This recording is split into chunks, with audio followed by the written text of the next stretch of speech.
Agora está. Thanks. Ju, Colossenses 1, verso 13. Gislene, Lucas 17, versos 20 e 21. E Camila, Mateus 11, 11. Ok? Eu mando depois as referências todas, tá? Então, vocês podem se preocupar só com o que vocês vão ler, que depois eu mando o resto. Eu não entendi. É Mateus o quê? Mateus 11, 11. Então vai aí, Issa. Tem aí já? Filipenses 1, de 21 a 26. Espera aí, Gu.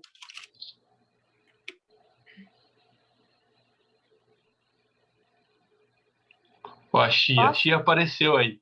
Pode. Por favor. Pois para mim viver é Cristo e morrer é lucro. Mas se eu continuar vivendo, poderei ainda fazer algum trabalho útil. Então não sei o que devo escolher. Estou cercado pelos dois lados, pois quero muito deixar esta vida e estarem com Cristo, o que é bem melhor. Porém, por causa de vocês, é muito mais necessário que eu continue a viver. E como estou certo disso, sei que continuarei vivendo e ficarei com todos vocês para ajudá-los a progredirem e a terem a alegria que vem da fé. Assim, quando eu for visitar vocês outra vez, vocês terão muito mais razão ainda por ficarem orgulhosos de mim, na vida que vocês têm em união com Jesus Cristo. Amém. Obrigado. Esse texto é muito conhecido e de difícil vivência, né? Olha o que ele fala. Ele fala, olha, para mim, o viver é Cristo e o morrer é lucro. Ou seja, por mim eu morreria, eu ia me embora estar com Jesus, mas a minha vida que eu vivo agora é para fazer alguma coisa aqui na terra para o Senhor, para o reino de Deus. Ele fala que por ele preferia ir, mas alguma coisa segura ele aqui. Isso chama-se consciência de reino. O que é esse reino que ele está entendendo para dizer que, mesmo para ele sendo melhor morrer, ele prefere ficar por causa do reino? O que Paulo está entendendo a respeito do que é o reino de Deus e do que a gente tem que fazer a respeito do reino de Deus aqui na Terra? Então você vê nessa passagem duas consciências muito fortes em Paulo, né? Consciência de eternidade, que ele fala, ó, eu podia morrer, porque ele sabe que ele não vai morrer. Ele vai morrer na carne, mas no espírito ele vai continuar vivo. Consciência de eternidade e consciência de propósito ou consciência de reino, né? Que é o que eu tenho que fazer, o papel que eu e cada um de nós tem que desenvolver nessa terra para a expansão do evangelho e tudo. Então a gente vai nessa matéria tentar se aproximar um pouco, e muitas vezes a gente vai ler e falar sobre Paulo, do que ele entendia que era esse reino, né? Para começar, a primeira pergunta que a gente vai tentar responder é: esse reino, ele é espiritual, cultural ou físico? Ele já veio, ele está vindo ou ele vai vir? É a segunda pergunta, né? Mas vamos lá. Colossenses 1,13. Quem está?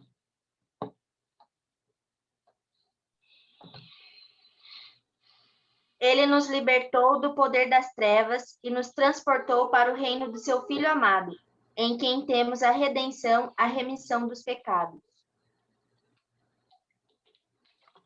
Amém. Outra versão. Oi? Acho que eu li o 14 não tem problema, também. não tem problema.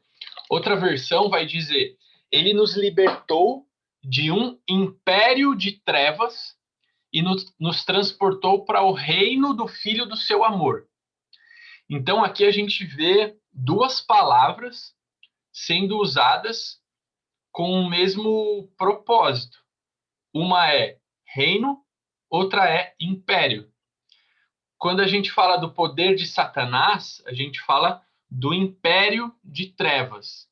E quando a gente fala de Deus, das coisas divinas, a gente fala do reino de Deus. São dois sistemas de governo que a gente conhece que são distintos. E em que eles são distintos? O reino de Deus é um poder totalitário, né? Assim como o império, que é um poder totalitário, significa só tem uma pessoa que manda. Só que no reino existe algo chamado legitimidade. O rei só governa se existirem pessoas debaixo dele que reconhecem ele como uma autoridade. De alguma forma, eles olham para o rei, seja porque ele tem uma família real, seja porque ele tem uma razão qualquer para estar ali, mas as pessoas olham para ele e falam: esse cara tinha que estar ali. Esse é o modelo de reino. Qual que é o modelo de império? É um modelo totalitarista também, só que é um modelo impositivo, opressivo. É um modelo em que você não tem escolha, ele é tomado à força, ele é imposto por causa de um poder militar, talvez, ou por causa de um poder político, ou por causa de um poder qualquer que seja, mas ele é imposto. As pessoas que estão lá, elas estão lá e elas olham para esse imperador, para esse totalitarista, e elas não falam: esse cara tinha que estar aí, faz sentido que esse cara esteja aí. Então, no reino de Deus, a gente sempre tem um rei em que as pessoas olham para ele e falam: esse cara tinha que estar aí, faz sentido esse cara estar aqui. E quando a gente olha para esse reino e tem uma pessoa que faz sentido ela estar ali, faz sentido o que ele fala, faz sentido você obedecer o que ele fala, faz sentido você concorda com os valores que esse cara tem, né? A cultura judaica, ela é muito forte nessa questão de rei, né? As pessoas tinham um rei Davi como alguém que não alguém que mandava pessoas para morrer na batalha. Davi fez isso uma certa vez, se arrependeu, mas como alguém que dava sua vida pelo povo, como alguém que ia para as frentes de batalha para defender o seu povo. O rei era como se fosse o defensor dos valores daquele povo, o defensor do patrimônio daquele povo, seja cultural, seja intelectual. O rei defendia os seus súditos com a sua vida. E por causa disso, os súditos queriam dar sua vida pelo seu rei também. Não só, como é hoje, por uma nação, mas é como se as pessoas dessem a vida pelo Bolsonaro, ou pelo Lula, ou por quem quer que seja. Não pelo modelo, não pela sua pátria, pela sua nação, mas pela pessoa que está lá, pelo rei, pelo principal que está lá. Então é muito mais do que patriotismo, é muito mais do que nacionalismo. São pessoas que escolhem dar sua vida por uma outra pessoa que está governando elas, porque elas enxergaram sentido nisso, porque elas enxergaram esse rei como alguém especial, como alguém valoroso e que faz sentido elas darem a vida por ela. Esse é o padrão bíblico, o padrão de reino, certo? Totalmente diferente desse padrão totalitário, imposto, opressivo de trevas, que é o império. É por isso que Deus nos tira de um modelo de império e nos coloca num modelo de reino. Então, império e reino são dois modelos de governo, mas com diferenças bem distintas. Agora, legal, essa foi a primeira pergunta, o que é reino? Então, reino é um modelo de governo. Segunda pergunta, ele é espiritual, cultural ou físico? Alguém se arrisca a responder essa pergunta? O reino de Deus é espiritual, cultural ou físico? Eu Fala. acho Ah, que é Espiritual. espiritual. espiritual. Quem Sim. dá mais? Quem acha que é cultural e quem acha que é físico? Eu acho que é os três. Muito bem. É os 3. Gente, é igual a salvação. A gente aprendeu na matéria de realidades da nova criação que a salvação era já e ainda não. Algumas pessoas vão falar, o que significa isso? Nós já fomos salvos em um âmbito, nós estamos sendo salvos em um outro âmbito, e nós seremos salvos na completude, no nosso corpo, no caso, na plenitude dos tempos, na volta de Cristo, quando a gente tiver corpo glorificado. Então, nós já somos salvos em espírito, nós estamos sendo salvos no corpo, ou estamos desenvolvendo a nossa salvação, e nós seremos salvos, nós estamos sendo salvos na alma, desenvolvendo a nossa salvação, e nós seremos salvos no corpo no dia em que Jesus glorificar o nosso corpo e a gente tiver corpo igual de Jesus, que atravessa a parede, etc e tal. Certo? Fala, Camila. Então, mas e aquele versículo que diz que a nossa luta não é contra... É contra... Carne e sangue. Não é contra carne e sangue, sim contra... Principados e potestades. Principados e potestades, isso. Isso, para mim, eu vejo como espiritual, que pode, com certeza, chegar a atingir o nosso físico, né? O nosso emocional, mas assim, eu vejo como espiritual. O que você fala sobre isso? Não, é exatamente isso. O reino é espiritual, mas ele tem impacto almático e físico também. Como você bem disse, um problema espiritual pode gerar um problema emocional que vai fatalmente gerar um problema natural, uma doença visível, palpável. Uhum. Se ao final da aula ainda não tiver fazendo sentido, você pergunta de novo ou de uma outra forma que a gente tem que esclarecer. Então, beleza, gente, é os 3. Ele já é, o reino já chegou, já está. Ele está se desenvolvendo e ele vai chegar na plenitude em algum dia. Então, vamos entender cada um desses 3 âmbitos do reino de Deus, tá legal? Então, vamos falar do reino de Deus como algo espiritual. Quem está com Lucas 17, 20 e 21, lê para mim, por favor.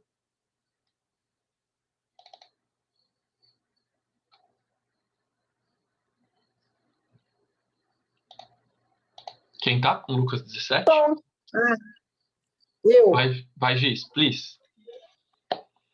Interrogado pelos fariseus sobre quando o reino de Deus viria, Jesus lhe respondeu: o reino de Deus não vem com aparência exterior, nem dirão, está aqui, ou está ali, pois o reino de Deus está entre nós, entre vós. Beleza. Obrigado. Então é o seguinte. O que Jesus está dizendo aqui? Pessoal, não adianta vocês ficar esperando o reino de Deus, não, porque vocês não vão ver o reino de Deus. O reino de Deus não é visível. Ele estava falando aqui do reino espiritual, que de fato não é visível. Então ele fala que o reino, na verdade, ele está dentro de vós, ou andando entre vós. O meu comentário bíblico fala assim, 17, 21, fala assim: em contraste com as expectativas dos fariseus, o reino não era externo, físico, no seu sentido de ser um domínio político, mas, ao invés disso, interno e espiritual.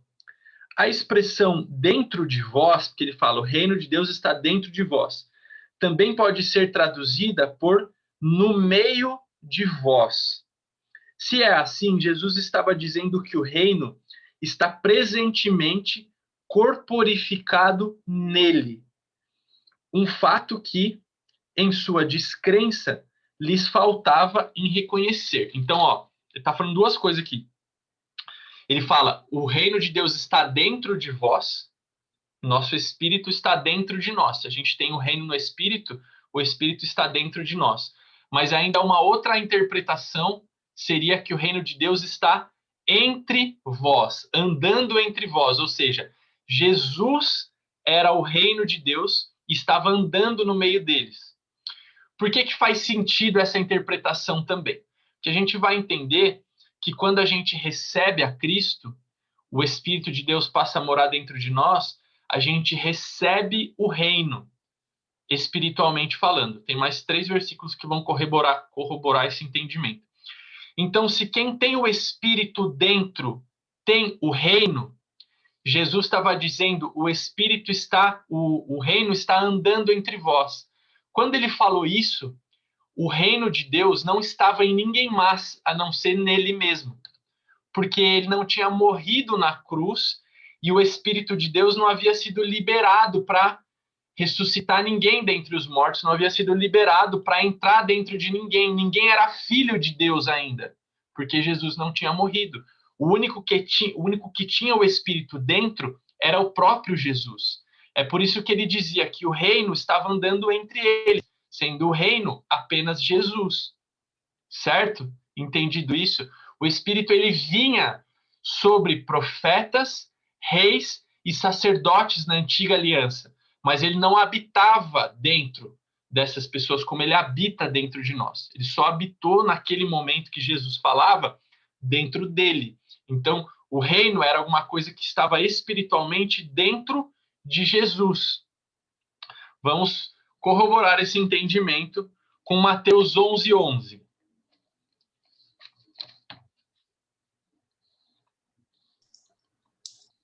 Em verdade vos digo, entre os nascidos de mulher, ninguém apareceu maior do que João Batista, mas o menor do reino dos céus é maior do que ele.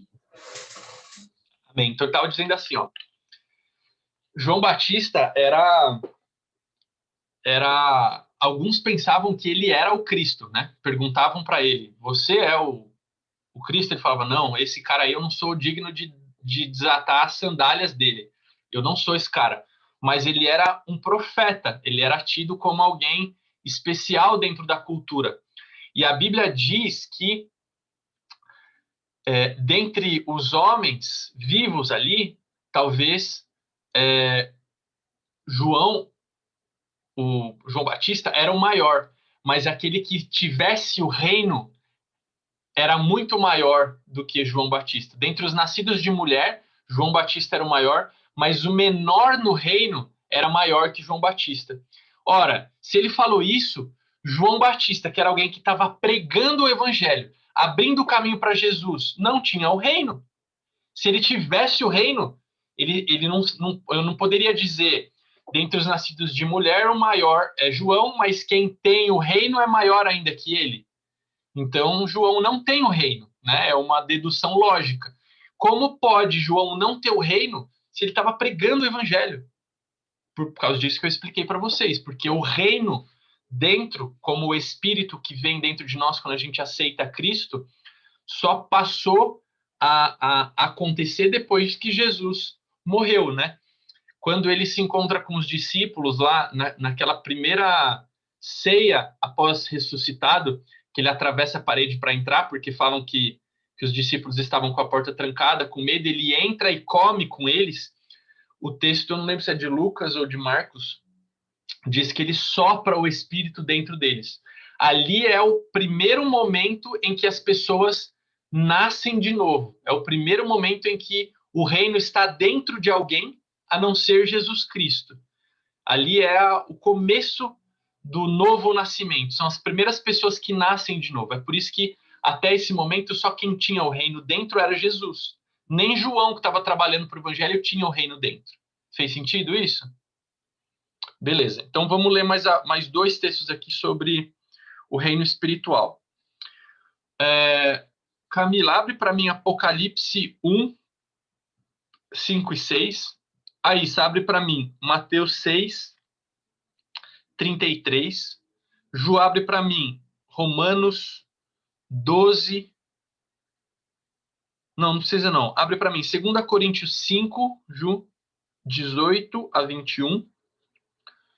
E Gislene, abre para mim Mateus 8, 11 e 12.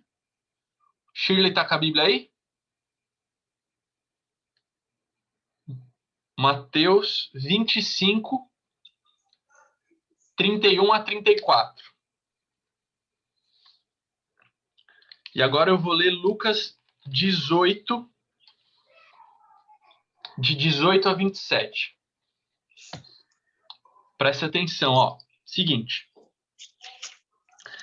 É aquela passagem de Jesus com o jovem rico. Diz assim: certo homem de posição perguntou-lhe: bom mestre, que farei para herdar a vida eterna? Ele pergunta. Como é que ele herda a vida eterna?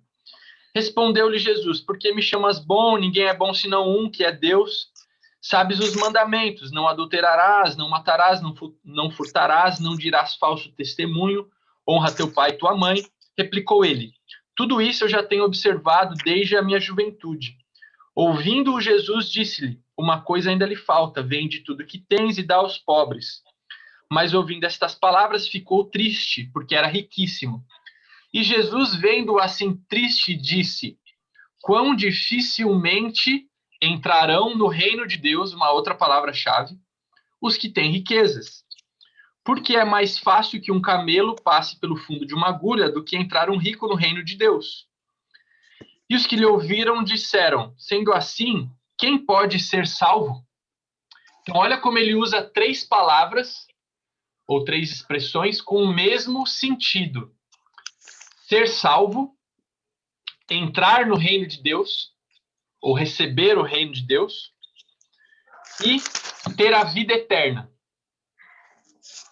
Ter a vida eterna, entrar no reino de Deus, ou receber o reino de Deus, e ser salvo. Essas 3 palavras nesse texto, elas são sinônimas. Todas elas significam a mesma coisa. Corroborando para o nosso entendimento de que o reino espiritual é nascer de novo, é aceitar a Cristo, é entrar na vida eterna. Ok? E Apocalipse 1, 5 e 6, quem tá? Eu. Por favor. E da parte de Jesus Cristo, a fiel testemunha, o primogênito dos mortos e o soberano dos reis da terra. Aquele que nos ama e pelo seu sangue nos libertou dos nossos pecados e nos constituiu reino, sacerdotes para o seu Deus e Pai. A ele a glória e o domínio pelos séculos dos séculos. Amém. Amém. Obrigado. Ele diz assim: nós somos feitos reino, não fala reis, reino e sacerdotes. Presta bem atenção. Se eu pego uma fatia de picanha, tá aqui a picanha, tá vendo a picanha imaginária, e eu como a picanha imaginária, não existe mais picanha, a picanha virou Gustavo. Se o reino está dentro de mim, eu sou o reino, espiritualmente falando. Jesus disse isso. O reino está andando no meio de vocês. Por quê? Porque ele tinha um espírito, o espírito estava dentro dele, ele estava andando. Se é assim, é por isso que diz eu sou reino, porque o reino de Deus está dentro de nós, espiritualmente falando. Por isso nós somos reino. Reino e sacerdote. Então, primeiro entendimento nosso aqui.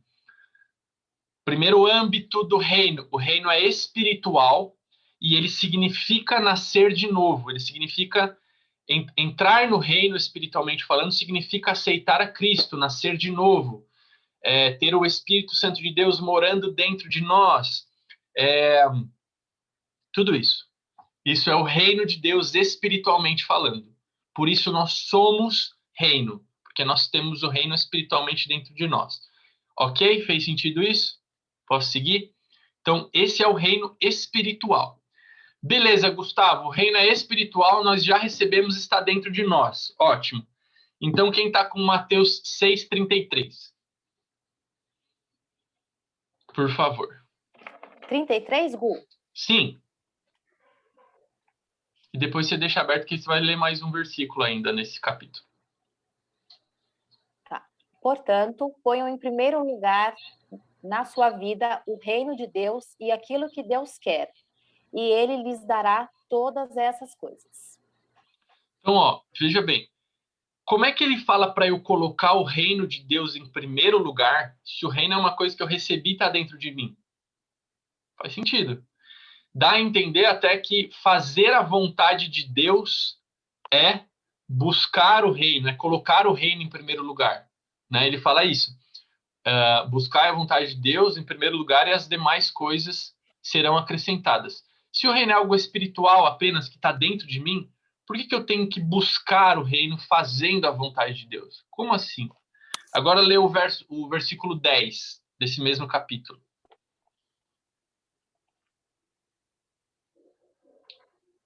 Venha o teu reino, que a tua vontade seja feita aqui na terra, como é feita no céu.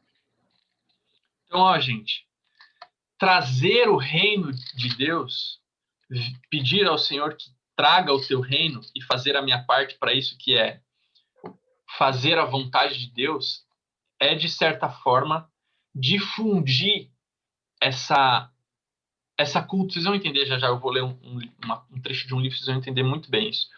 Difundir essa cultura de algo que está dentro de nós. Quando a gente aceita Cristo, a gente tem o reino dentro, a gente passa do império de trevas para um reino. E esse reino tem regras, tem leis. Quando a gente faz a vontade de Deus, a gente está trazendo o reino para a terra. A gente está tornando mais palpável esse reino. E esse reino, então, ele já não é mais alguma coisa espiritual. Ele requer de mim atitudes, ele requer de mim palavras, ele requer de mim ações que vão fazer uma atmosfera, um ambiente em que as leis do reino de Deus são postas em prática, mesmo dentro desse reino caído ainda que a gente vive. Satanás é o Deus deste século, diz a palavra. Ele governa isso aqui, mas dentro de nós existe um reino, e a gente põe para fora esse reino, a gente traz esse reino fazendo a vontade de Deus, usando as regras que ele nos ensina, agindo da forma que ele pede para que a gente haja. Olha o que diz em Romanos 12:2, né? Não vos conformeis com este século, mas transformai-vos pela renovação da vossa mente, para que experimentais qual seja a boa, agradável e perfeita vontade de Deus. Então ele fala assim, não pense que o que você está vivendo aqui hoje, o que está externo a você, esse reino de trevas caído que Satanás está governando, não pense que esse é o padrão. Mas antes disso, renove a sua mente. E a gente está falando, a gente comparou o reino com uma salvação, né? E a salvação que precisa ser desenvolvida é a salvação que eu tenho uma parte nisso. Porque a salvação do meu espírito, eu não fiz nada. Eu aceitei Cristo e Deus fez para mim. A salvação do meu corpo, eu também não vou fazer nada. No dia de Jesus vai fazer assim e vai transformar. A salvação da minha alma, cabe a mim desenvolver. Mesma coisa a cultura do reino. Ele pôs o reino dentro de mim quando eu aceitei. E ele vai trazer o reino físico um dia. O reino como uma cultura, no sentido almático, no sentido...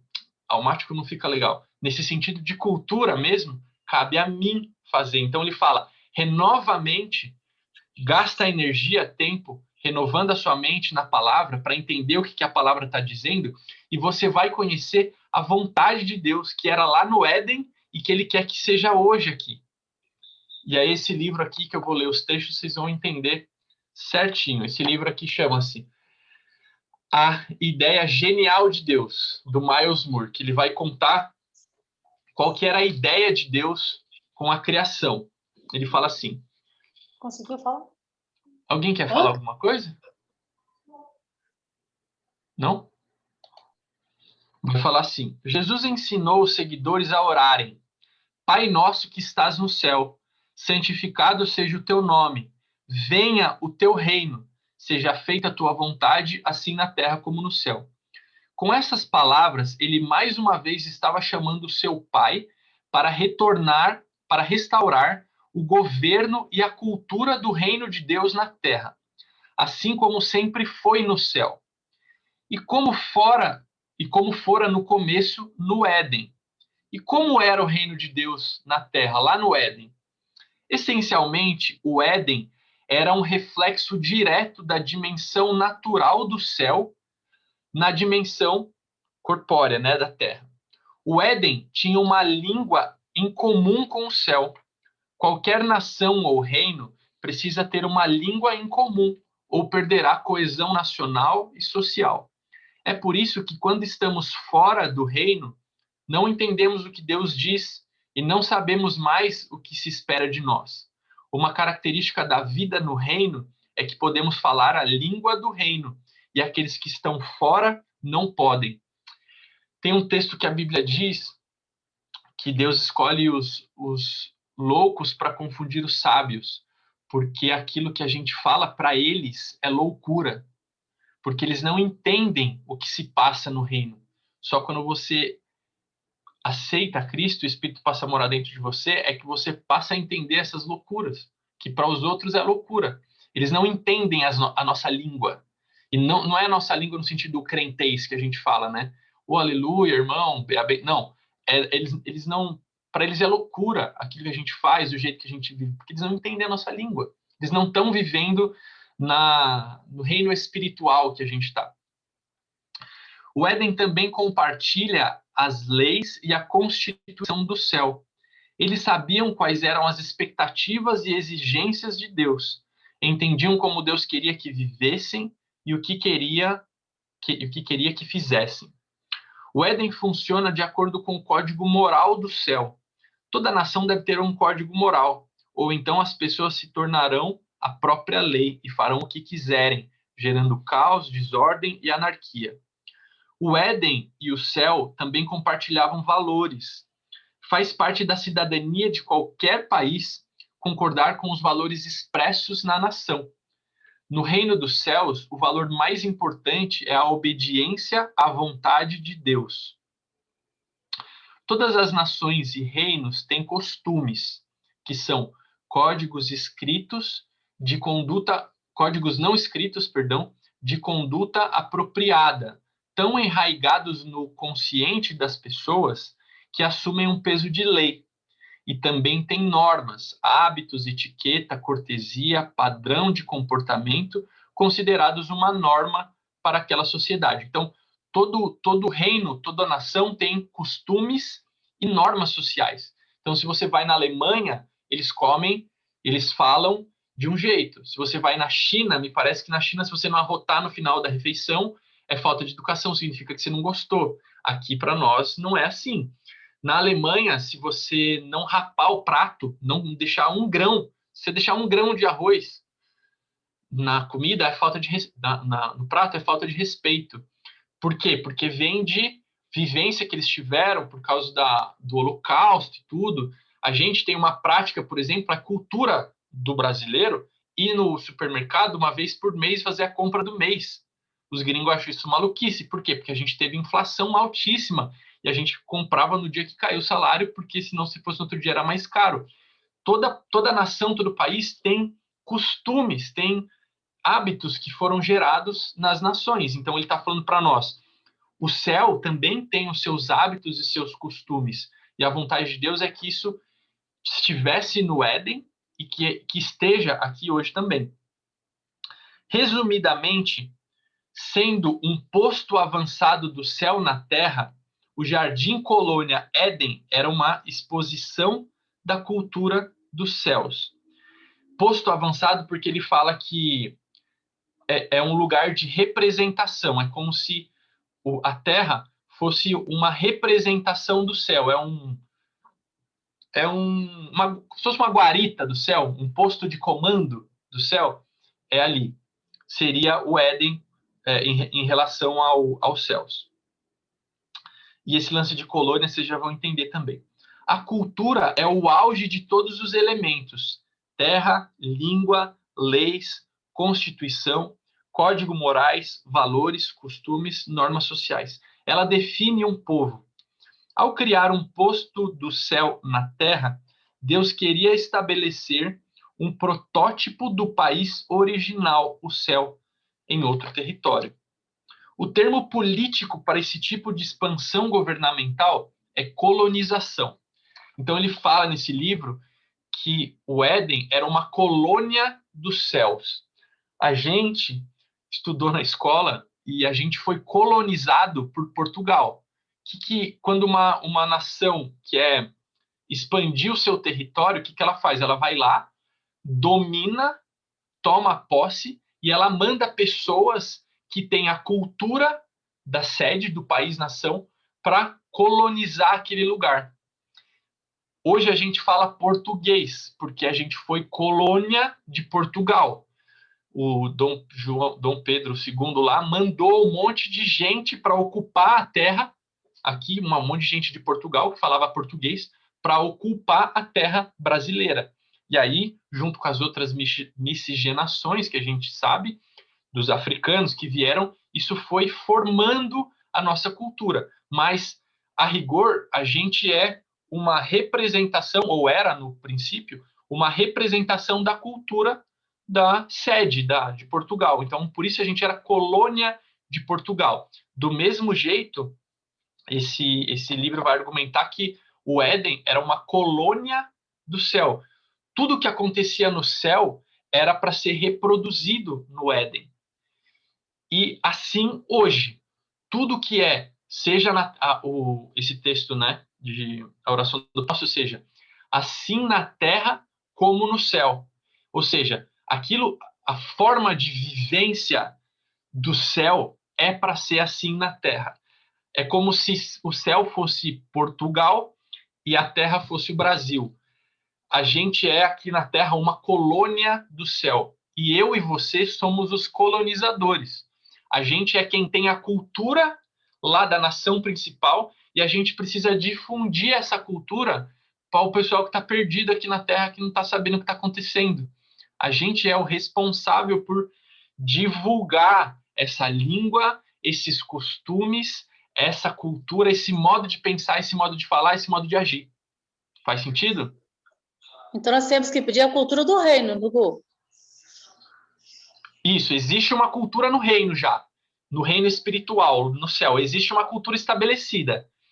E nós precisamos aprender mais dessa cultura e entender que a gente é responsável por difundir essa cultura aqui embaixo. Nós somos os colonizadores da Terra. Faz sentido? Uhum. Legal, né? Muito bom. E aí, quem está com 2 Coríntios 2, 5, 18 a 21.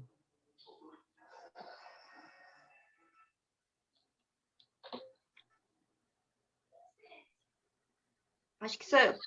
Vai lá. É 2 Coríntios 5 ou 2? 2 Coríntios 5, de 18 a 21. Ah, tá.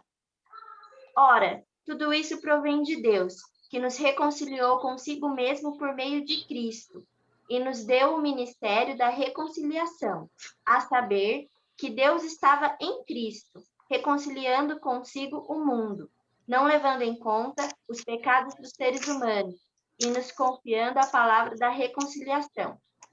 Portanto, somos embaixadores em nome de Cristo, como se Deus exortasse por meio de nós. Em nome de Cristo, pois, pedimos que vocês se reconciliem com Deus. Aquele que não conheceu o pecado, Deus o fez pecado por nós, para que nele fôssemos feitos justiça de Deus. Amém. Então, Cristo é como o navio que trouxe os portugueses ao Brasil. Ele que liga. Ou a espaçonave que ligou os céus com a terra. Por causa dele, a gente pode ser reconciliado com essa cultura celestial, certo? E mais do que isso, agora eu e você somos embaixadores desse reino. O que é um embaixador? Lá no Chile, existe um embaixador brasileiro. É um cara brasileiro, nascido aqui, que tem a nossa cultura, que tem o nosso jeito de pensar, que tem o nosso jeito de falar, que está lá no Chile representando o Brasil. Ele é um representante do Brasil. E a embaixada é território estrangeiro. Aqui no Brasil, a embaixada norte-americana é território norte-americano. Você não pode entrar na embaixada. Nem se tiver um ataque terrorista, seja lá o que for. Se um país entra na embaixada do outro país, ele arruma um enguiço tão grande que dá guerra isso aí. Porque aquele espaço é espaço do país sede, né? Então, eu e você somos propriedade adquirida de Cristo, fomos reconciliados por causa de Cristo, essa espaçonave que nos ligou com a cultura dos céus, e mais do que isso, hoje a gente é embaixador, a gente representa a cultura dos céus aqui. corroborando, bonita essa palavra que eu estou usando muitas vezes hoje, concordando com isso, o texto que a Camila leu de Apocalipse fala que nós somos reino e sacerdotes, né? Olha que engraçado, ele não fala rei, ele não fala nós somos reis e sacerdotes. Ele também não fala nós somos reino e sacerdócio. Ele fala nós somos reino e sacerdotes. Porque nós somos o reino, nós temos o reino dentro, nós somos sacerdotes. E o que é sacerdote?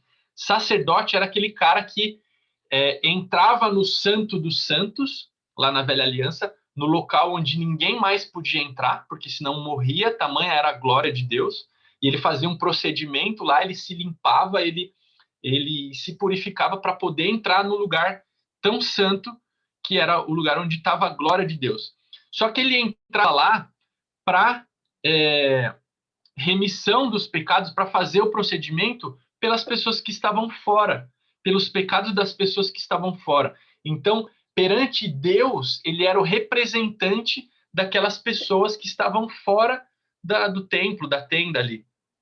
Então, eu e você, que estamos dentro do reino, somos os representantes desse povo aí que está fora. Sabe aquele teu irmão, aquele teu vizinho, aquele teu chefe que blasfema contra você, que te odeia, que a pedra no seu sapato e que não conhece a Cristo? Você é o responsável por orar por ele e pedir ao Senhor misericórdia pela vida dele. Porque ele não é filho, você é filho. Você pode chegar diante de Deus e falar: Senhor, tem o fulano ali, o Zé, tem misericórdia dele, Senhor? Porque ele não sabe o que ele está fazendo. Você é esse cara, esse elo de ligação entre Deus e as pessoas que não conhecem ao Senhor. Da mesma forma, de outro ponto de vista, você também é o elo de ligação que representa Deus para eles. Então, se eles não verem Deus em você, como eles vão querer entrar nesse reino? Então, essa responsabilidade a gente tem também. Perante essas pessoas que não creem em Deus, nós somos Deus para elas. Nós somos os representantes, os embaixadores, os sacerdotes de Deus para elas, ok? E aqui eu encerro o reino como algo cultural, que a gente precisa expandir, que cabe a nós expandir. Fez sentido? Então, legal. Então, só falta para nós o reino físico. Quem está com Mateus capítulo 8, de 11 a 12.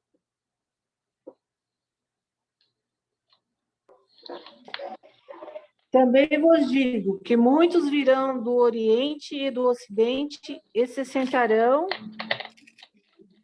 à mesa de Abraão, de Isaque e de Jacó, do reino do céu.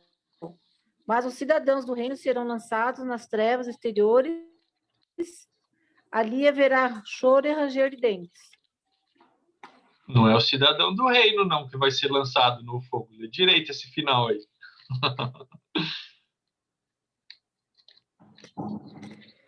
Mas os cidadãos do reino serão lançados nas trevas exteriores.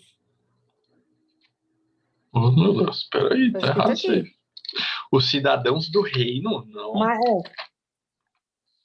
não é Mateus 8, 11 e 8, 12. 11, 12? É.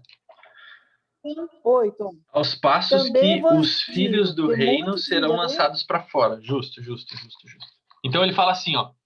Obrigado. Também vos... Obrigado. Ele fala assim, ó. Mas também não é importante esse verso. O verso que interessa para nós é o primeiro. Ele fala assim: vai vir gente para o reino, vai vir gente receber o reino, e eles vão sentar à mesa com Abraão, Isaque e Jacó.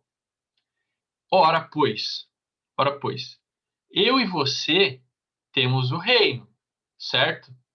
Você já sentou à mesa com Abraão, Isaque e Jacó? Eu nunca. Isso significa que esse reino que ele está falando aqui não aconteceu ainda. Mais um texto. Eu pedi para alguém Mateus 25 ou não? Não? Para mim.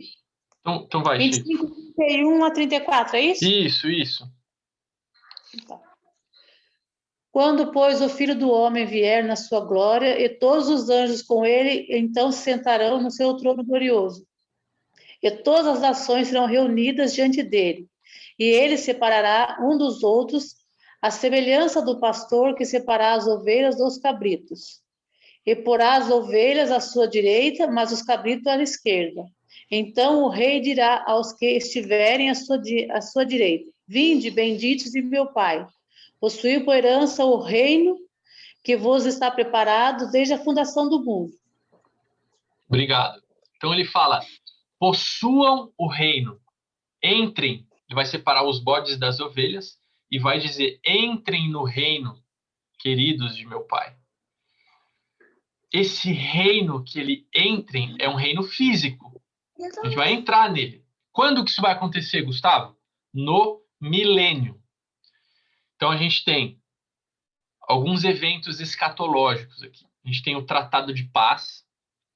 Vai começar a tribulação, 3 anos e meio de falsa paz, 3 anos e meio de trevas, tribulação. Aí vem a volta de Cristo. Jesus volta e é este momento que está sendo relatado em Mateus 25. Ele volta e fala, bodes para cá, ovelhas, entrem no reino de meu Pai. E aí começa o reino milenar. Ainda não é o juízo final, não é o julgamento final lá de Apocalipse. O juízo final é no final dos 1000 anos, tá? Nesse momento aqui, que ele fala, entrem, benditos de meu Pai, é o início do reino físico. É o que a gente chama de reino milenar. Mais um texto aqui a respeito disso, ó.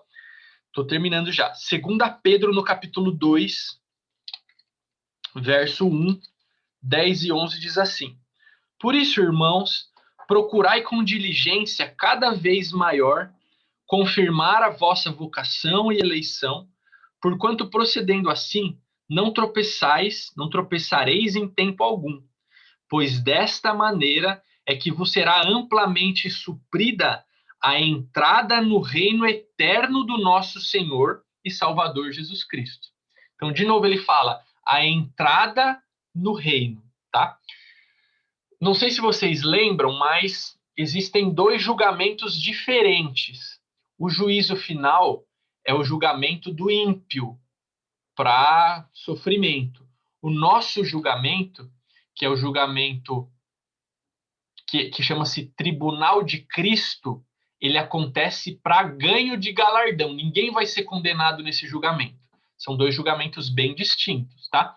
Esse julgamento para ganho de galardão vai acontecer antes da gente entrar no reino milenar.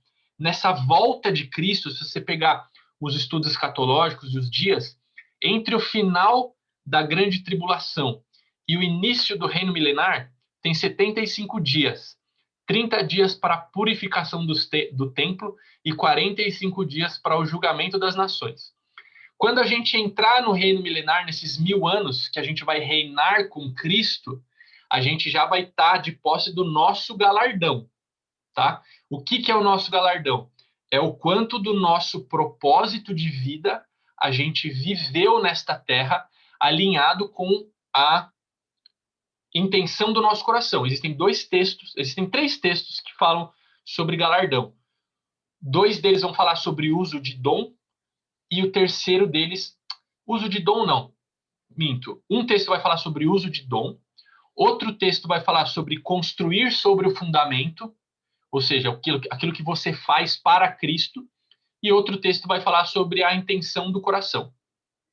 Então, quanto mais eu uso os meus dons e talentos que Deus me deu para o reino, mais galardão eu tenho. Mas eu não posso usar os meus dons e talentos que Deus me deu para benefício próprio, porque senão não faz sentido. Então, o galardão é usar os dons e talentos atrelado à inclinação correta do meu coração. Então, olha que interessante. O verso 10 desse texto que a gente leu diz assim: procure com diligência cada vez maior confirmar a vossa vocação, aquilo que você foi chamado, aquilo que Deus pôs para você fazer, porquanto procedendo dessa forma, não tropeçarás de maneira alguma e vos será amplamente suprida a sua entrada no reino. Então, ó, a gente aprendeu, quando a gente estava falando sobre isso, de salvação, de galardão, que eu posso, Paulo vai falar no capítulo 3 de 1 Coríntios, que eu posso ser salvo como que pelo fogo, que as nossas obras serão passadas pelo fogo, e aquilo que for feno e palha vai queimar, e aquilo que for ouro, prata e pedras preciosas vai ficar. As obras que a gente faz para Deus vão ficar, e essas obras vão virar galardão. Então, se eu desenvolvo a minha salvação, se eu uso o meu chamado, se eu tenho um coração alinhado, eu estou ganhando galardão. E aí a minha entrada no reino é amplamente suprida. Eu tenho suprimento, tenho provisão, tenho abundância, tenho fartura ao entrar no reino. Se eu não uso os meus dons e talentos, se eu estou com o coração desalinhado, ainda que eu seja salvo, que Paulo diz nesse texto, como que pelo fogo, quer dizer, todas as minhas obras vão queimar, mesmo assim eu vou ser salvo, mas eu não vou ser amplamente suprido. Eu não vou entrar no reino com abundância, com fartura. Eu vou entrar no reino como um gari da Nova Jerusalém. Nova Jerusalém não, porque ainda está no reino milenar. Ou seja, eu não vou ter abundância, eu não vou ter fartura, eu não vou governar nada, porque eu não vou ter galardão. Então, esse texto de 1 Pedro concorda com tudo que a gente vem construindo até aqui. Desenvolva o teu chamado, alinha o teu coração, isso vai fazer com que você ganhe galardão, e no dia da entrada do reino milenar, do reino físico, que é a volta de Cristo, você vai receber galardão e vai ser amplamente suprido nesse período que você vai estar na Nova Jerusalém, não. No reino milenar, que a Nova Jerusalém é depois do reino milenar. Aí tem o julgamento das nações, tem o juízo final, aí todo mundo que não aceitou a Cristo vai para o inferno, todo mundo tem que ter chance de escolher, então quem não aceitou a Cristo vai para o lago de fogo lá, segunda morte, e aí começa a Nova Jerusalém, né? Novos céus e nova terra. Mas misturei escatologia com a conversa. Só para provar para vocês que existe um reino que ele é físico, ele é real, natural, palpável, não é natural, ele é espiritual, é especial, mas ele vai se tornar físico, e um dia Deus vai dizer para você, ovelhas, entrem no meu reino. Certo? Então, nós temos o reino de Deus dentro de nós, é nosso papel expandir esse reino, divulgar esse reino com as nossas ações, palavras e atitudes. Venha o teu reino significa que o teu reino, assim como é lá em cima, venha aqui, cabe a nós, né? Venha, Senhor, me ajude a trazer, mas cabe a mim trazer. E, por último, um dia nós vamos entrar no reino físico, que é o início do reinado mesmo, quando Satanás vai ser despossado, vai tomar posse dele de novo, e aí a gente vai reinar junto com ele os 1000 anos aqui, fisicamente falando. Isso não é uma figura de linguagem, nós vamos reinar fisicamente falando. Beleza? Ficou claro, então? Espírito, alma e corpo, reino espiritual, reino cultural e reino físico. Alguma pergunta, dúvidas, tristezas?